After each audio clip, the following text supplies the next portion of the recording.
saludos, estudiantes y profesores, bienvenidos a nuestra clase de Historia de Cuba en la preparación para los exámenes de ingreso. En el día de hoy vamos a comenzar el capítulo número 2, que está referido específicamente a las luchas del pueblo cubano contra el colonialismo español. Un periodo que abarca 30 años de lucha, recuerden, desde 1868 hasta 1898, en que ocurre la intervención norteamericana. En todo este periodo vamos a analizar aspectos importantes de estas luchas del pueblo cubano.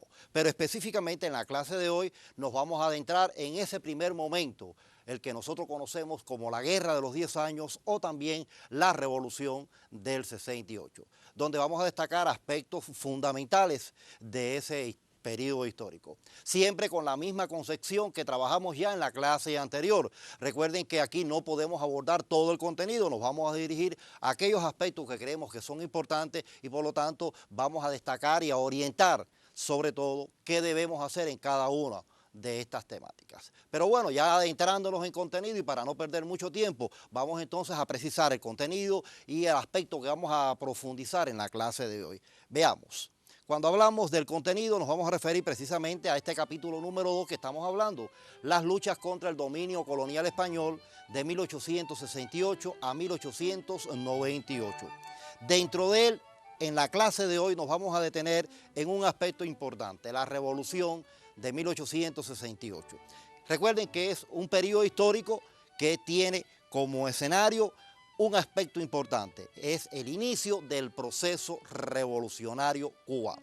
Y hay elementos entonces que debemos trabajar en este contenido, sobre todo cuando hablamos de algunos aspectos de la Revolución del 68 que hay que tener en cuenta.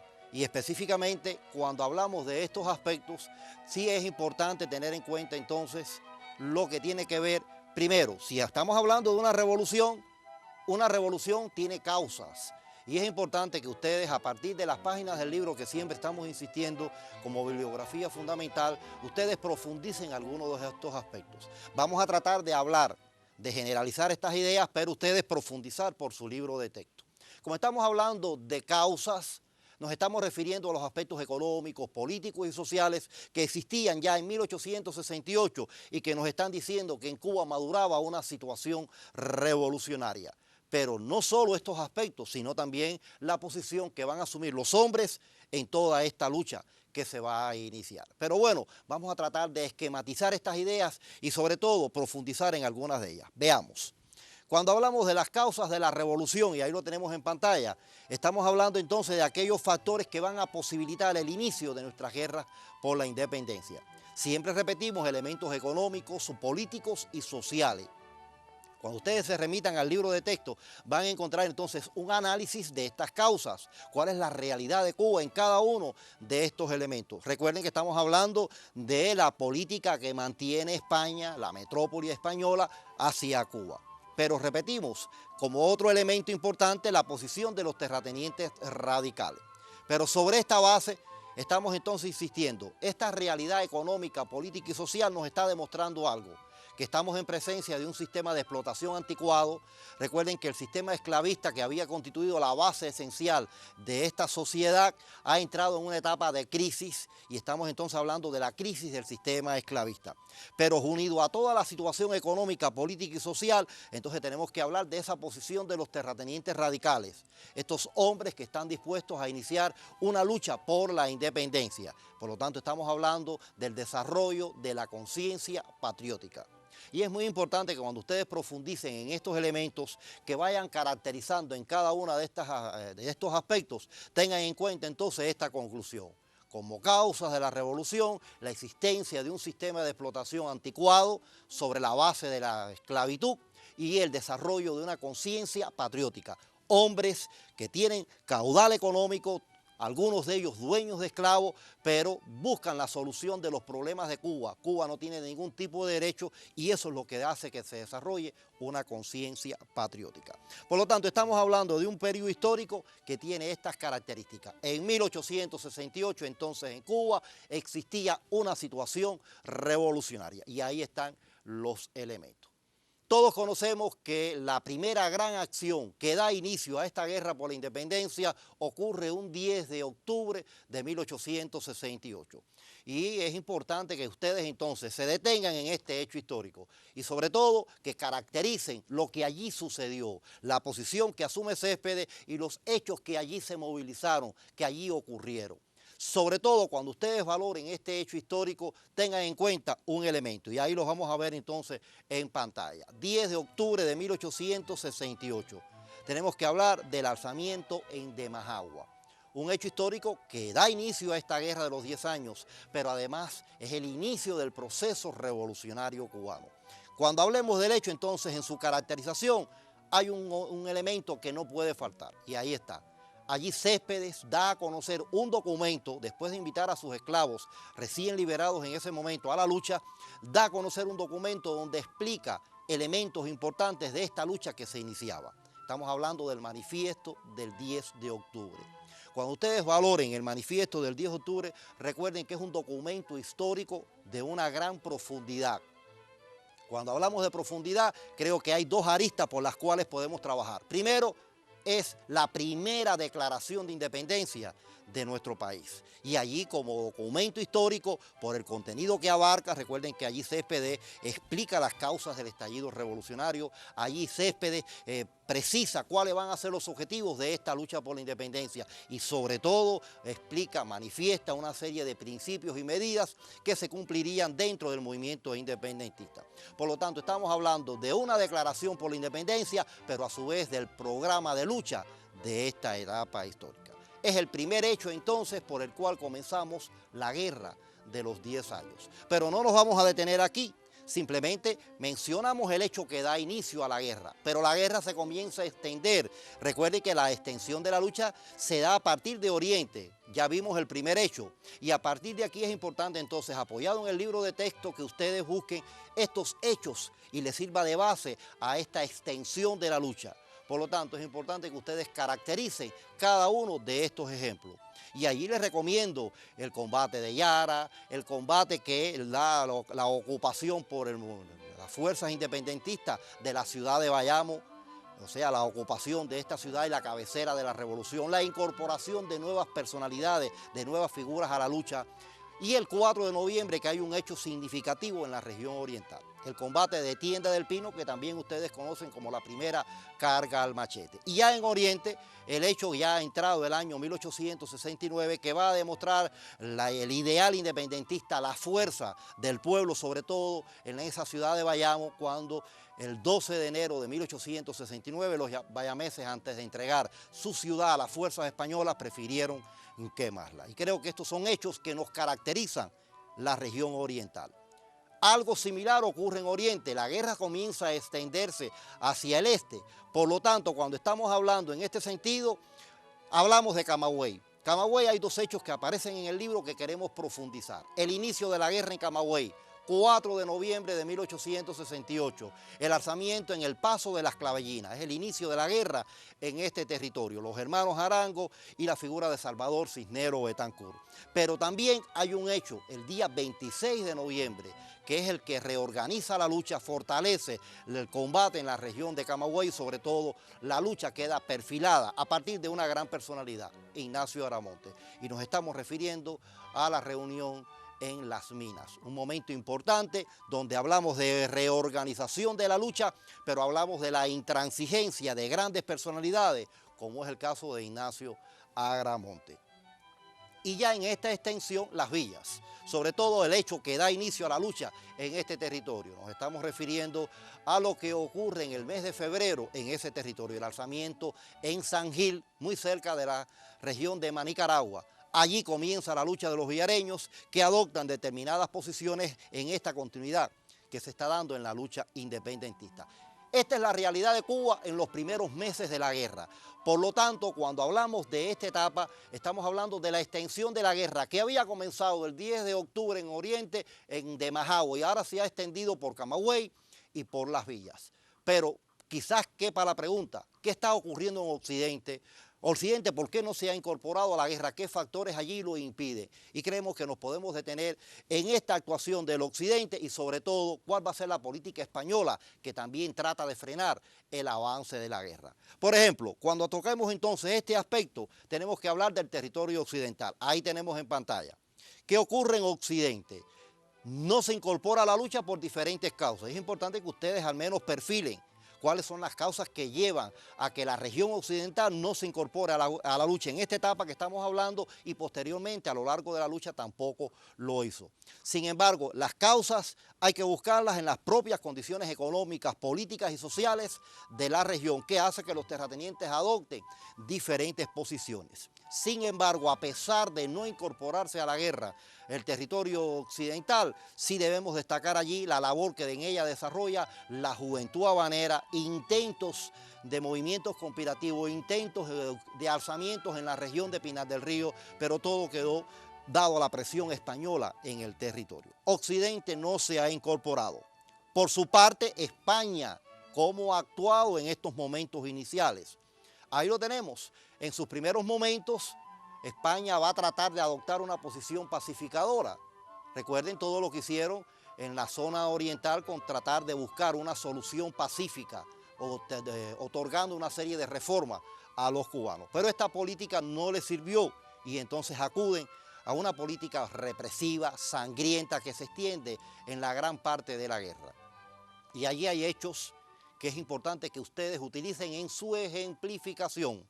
Ustedes tienen que tomar hechos concretos que le estén diciendo por qué España adoptó una política represiva y cuáles son esos ejemplos. Hay varios de ellos, en su libro de texto aparecen referidos varios de estos ejemplos, pero creemos que nos podemos detener con más fuerza en la creciente de Balmaceda, porque allí sobre todo los métodos utilizados por España marcaron un genocidio contra la población cubana, sobre todo en la región oriental, que es donde se aplicó esta creciente. Pero hay hechos que ustedes pueden vincular allí desde la actuación del cuerpo de voluntarios a toda la política española con el objetivo de frenar el avance de la guerra y sobre todo evitar que ésta llegara a la región occidental. Entonces estamos hablando de un periodo histórico que tiene estas características.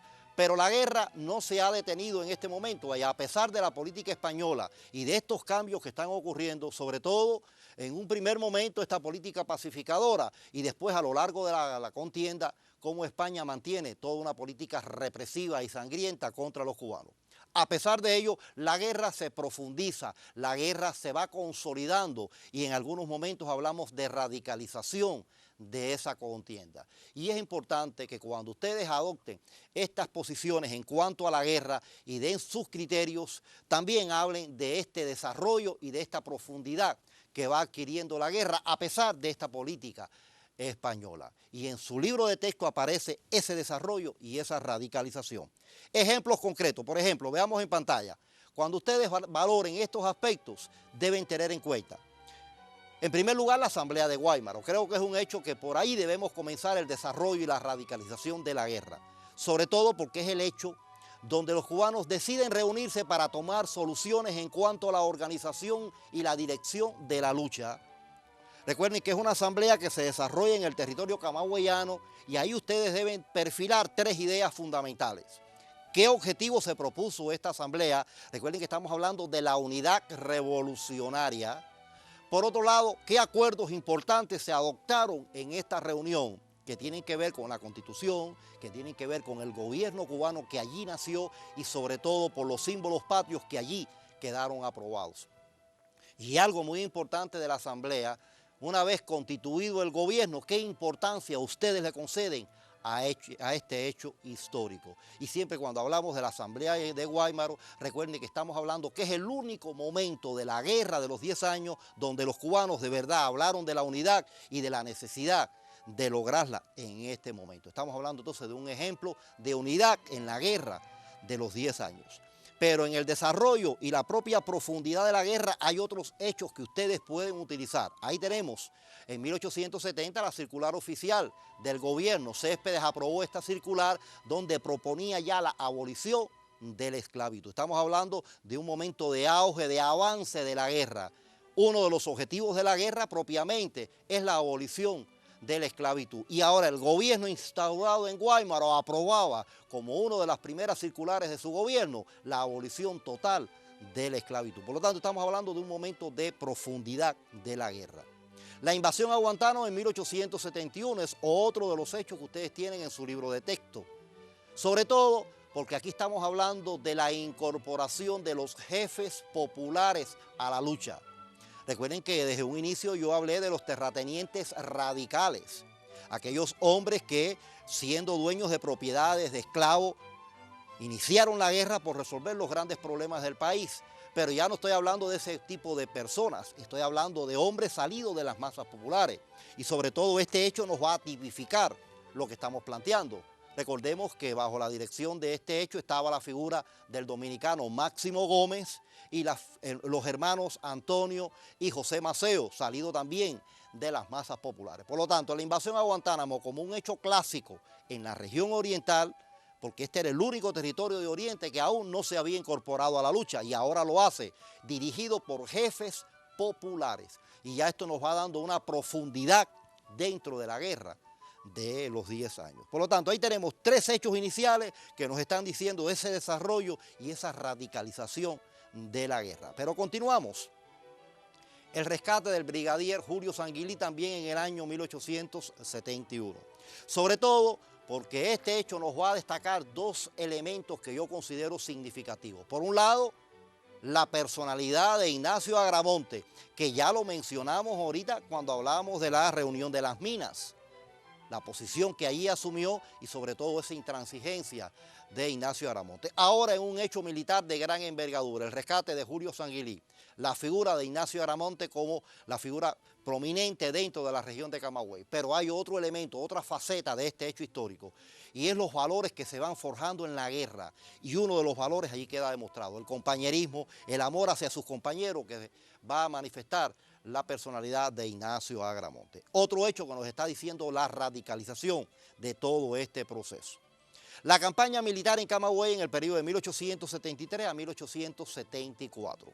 Creemos que es uno de los hechos militares más grandiosos de la guerra de los 10 años, sobre todo porque va a estar dirigido por Máximo Gómez, en un momento en que conocemos que el 11 de mayo de 1873 había muerto Ignacio Agramonte en el combate de Jimaguayú.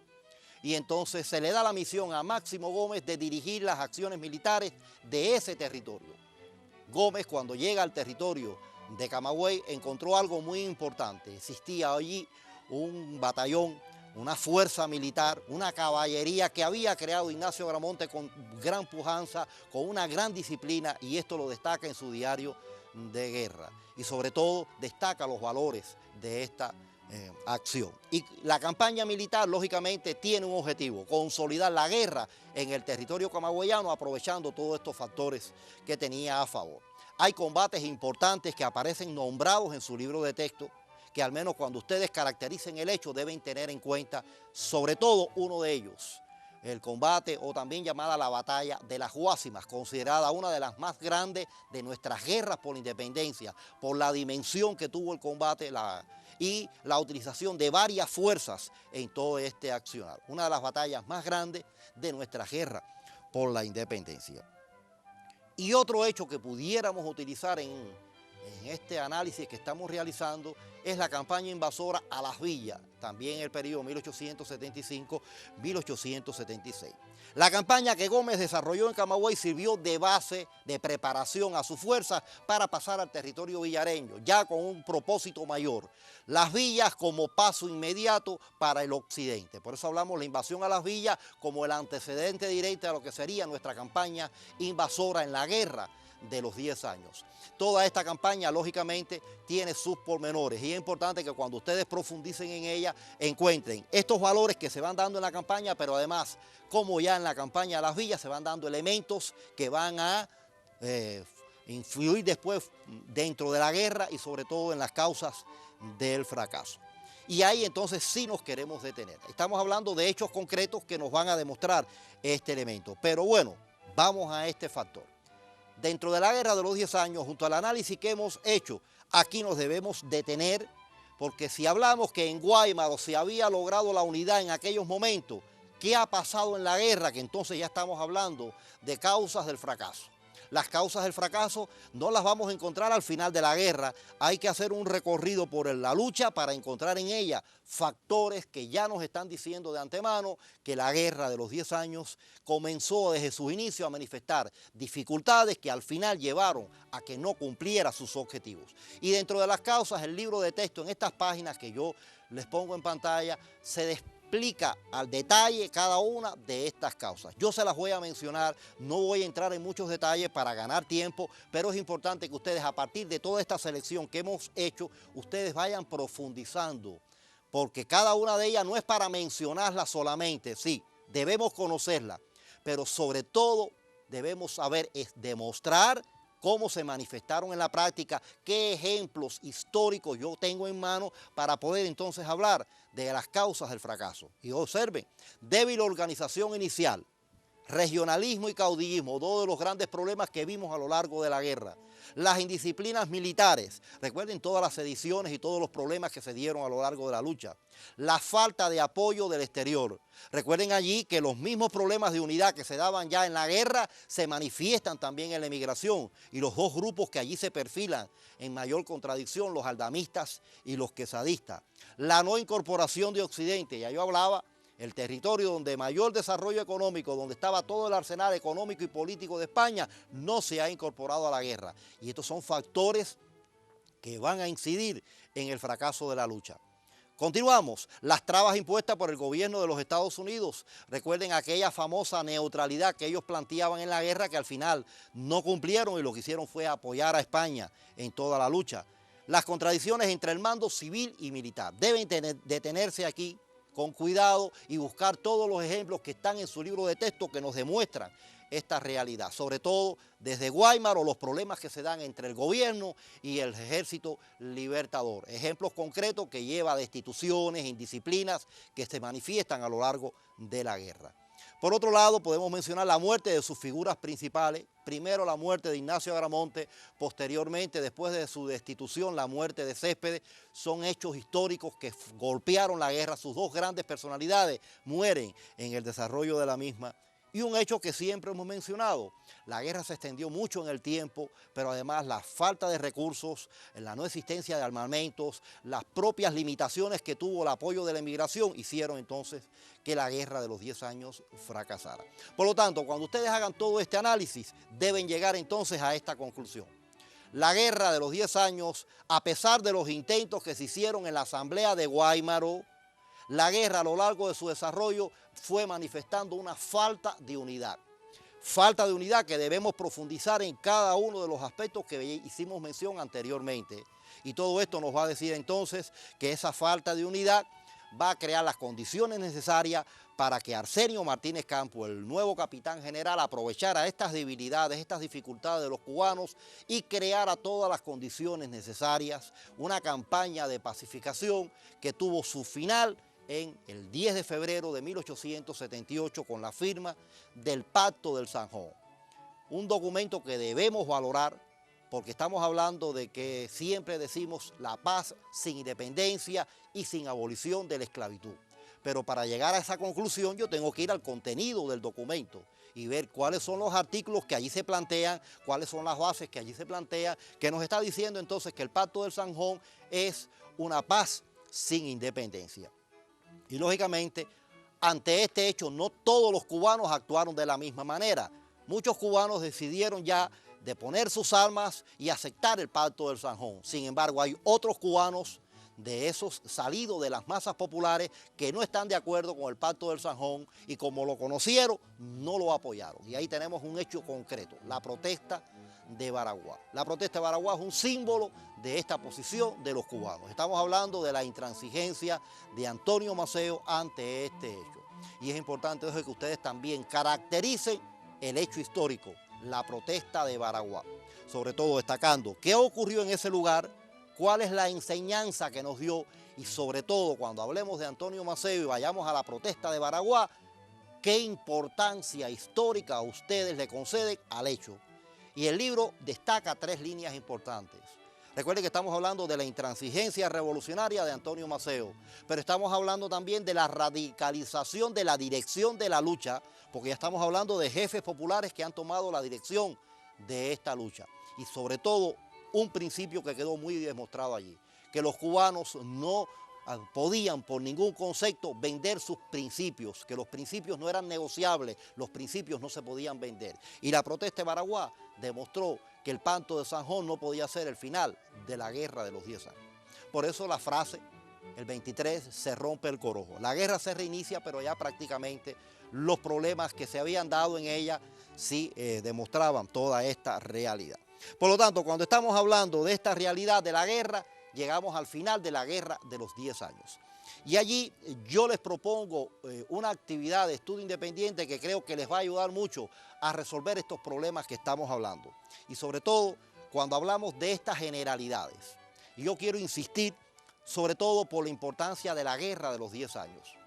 Como es un hecho histórico que en esta clase hemos hablado de forma muy general, solamente orientando algunas actividades a profundizar, yo les propongo como estudio independiente que ustedes valoren entonces la guerra en todo su conjunto, pero yo lo hago a partir de elementos concretos.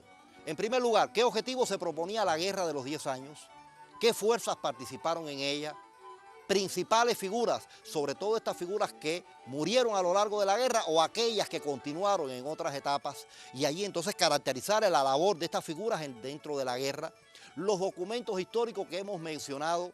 Recuerden el manifiesto del 10 de octubre como hecho importante, y un documento que dentro de la guerra ya mencionamos, que es el Pacto del San Juan, unido a otros que después vamos a profundizar a lo largo de esta etapa, de este capítulo número 2, y sobre todo la importancia histórica. Remitirse al libro de texto, esa página 85, que allí entonces vamos a encontrar todo este contenido. Por lo tanto, la guerra de los 10 años hay que verlo con todo este enfoque que hemos profundizado, insistiendo en cada uno de estos aspectos. Recuerden que es una guerra que da inicio al proceso revolucionario cubano, es el inicio de nuestras guerras contra el colonialismo español. Por lo tanto, estamos hablando de un momento importante dentro de la historia de Cuba. La guerra de los 10 años, entonces, hay que valorarla a partir de todos estos elementos. Ya en la próxima clase nos vamos a adentrar en el otro periodo histórico que nosotros conocemos en la historia como la Tregua Fecunda, 1878-1895, donde vamos a perfilar aspectos importantes, sobre todo los cambios que allí ocurren, cómo se mantiene vigente toda esta idea de la independencia y las acciones que lo demuestran, y creo que el centro de nuestra próxima clase va a ser la labor político-revolucionaria que va a desarrollar Martí preparando la contienda que se iniciaría después en 1895. Sin más, entonces, con esta invitación, los esperamos en la próxima clase.